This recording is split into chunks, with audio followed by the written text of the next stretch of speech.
Yeah, I believe Rodney might have used Dr. Richard Nixon, PhD in psychology as well as parapsychology as well as everything, to say that what Brian suffers from is a rare form of delusion where he thinks things are true but actually aren't true. He thinks he's someone, but he's actually not. Anyway, yeah, I believe that they said I had a rare form of delusion where I perceive or think that things actually did happen when in fact they actually didn't happen. I'm pretty sure that's what they said I had. Anyway, though, but like I said, the LSFA spaceship was a real, very real spaceship and was very huge and very big and actually came to Earth. And the proof of it, of course, is the LSF-71 spaceships, which are known as the Blackbird and also renamed SR-71 Blackbirds, which are actually made from depleted uranium and not even titanium. Although they may have some depleted uranium ones now. I'm not exactly sure. The difference is one can re-enter and one cannot. When actually, I forget what the melting temperature of titanium is, but uranium is one or at least a little bit higher. Where I think it actually comes around actually temperatures of upwards of 50,000 or 100,000 degrees. It takes a lot of power and a lot of heat to actually get uranium oxides. But it is possible. Like I said, you can actually just smelt anything. You can take a hydro plant and just throw in whatever you want. Dirt, cows. I mean, it'll all burn down the carbon basically, but basically you can throw in whatever you want, and what you get out is basically uranium, or uranium oxides, and also titanium, gold, all the different oxides and everything else. It just goes bloop, bloop, bloop, bloop, bloop, bloop. That's how I built the LSF spaceships and everything. There's all this oxides left over, so anyway, I didn't really know what to do with it, and I guess over the years it became less radioactive. I forget what the deal is basically, but pretty much, when you're working at temperatures of 50,000 upwards to of 100,000 degrees, you get some interesting results. And I think using electromagnets, you can stir the pot, as they say, or stir the smelter, and you can get a few more particle reactions to happen, like gold and some other stuff. But that's how you do it, basically. Magnets and basically really high temperatures. And then Rodney wanted to say that I suffered from a rare form of delusion. Yeah, yeah. And I shouldn't get all weird, but yeah, and that I thought I was somebody who was rich and powerful, but I actually wasn't, of course, or something like that. But I actually am. But I am.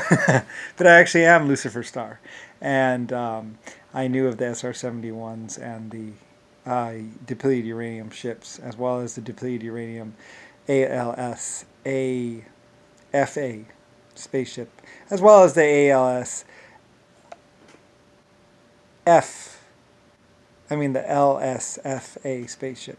And the only difference between the LSFA spaceship and the ALSFA spaceship is that one is round and one is slightly oval. Where I purposely mind you, made a design change in my spaceship. I felt it should be oval and not round. When I hit a mountain.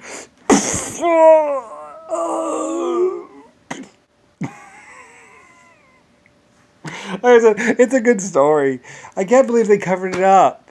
Anyway, though, Nixon, I guess, or JFK or someone was saying that the LSFA spaceship had crashed, and we are going to mourn the losses of our heroes.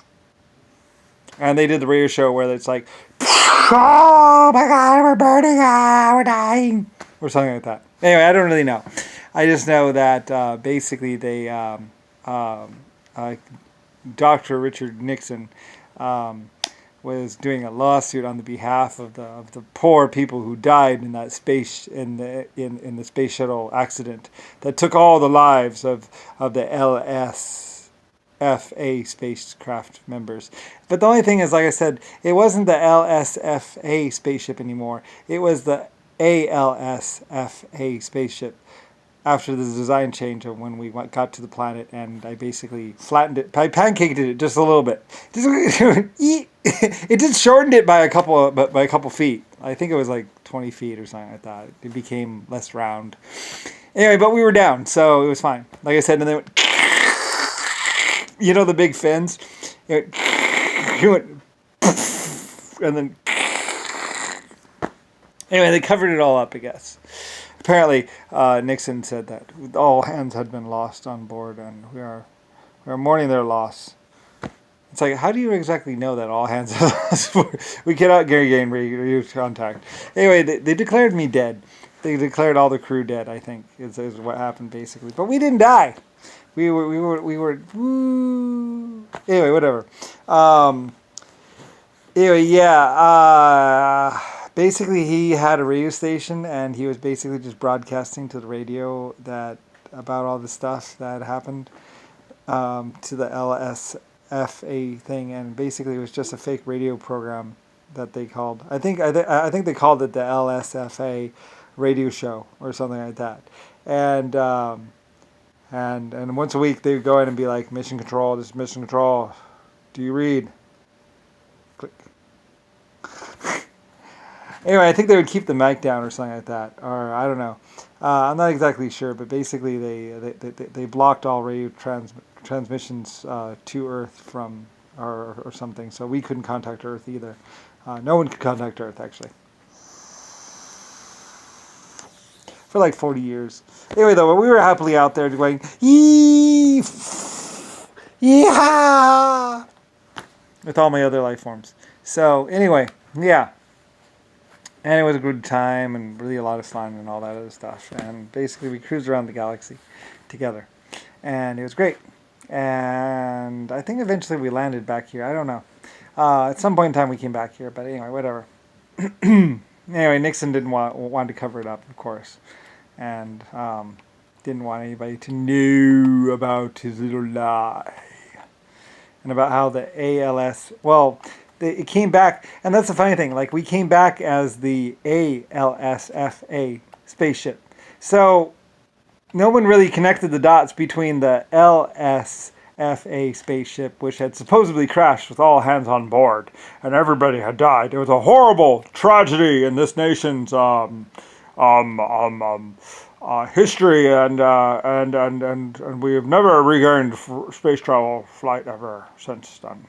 Anyway, and when the ALSFA spaceship came back some 40 or 80 or 100 years later, apparently no one really connected the dots between the LSFA spaceship and the ALSFA spaceship, because it was the same ship, only one was a little bit more oval and maybe missing like 2 fins or something like that. I think we took off 2 of the fins or something. I don't know. But one was oval shaped and one was round. And that's when I hit the mountain. Yeah, I went, like, I'm serious. I was coming in like this, and I went and it just crushed one wing, or it just flat, pancaked it. And everyone lived, though. Everyone was fine. And there were no casualties. A lot of people got broken arms and, broken ribs, basically, and broken arms, but everyone was fine. Anyway, and basically we disembarked and then stretched our legs and cruised around, basically. And also, like I said, then we repaired it, we fixed it, and maybe even upgraded the engines. I don't really remember exactly what we did, but we did. But we were on the planet for a very, very, very long time. Like I said, we would use the little wing nacelle to skim the atmospheres to see if it was breathable or not, and take atmospheric readings. I just dip the wing into the atmosphere, and we go. And we take atmospheric readings of the planet and stuff like that using the wingtip. And that's why we had it, actually. And anyway, yeah. And it was great. It was a great time. It was a good time for everyone.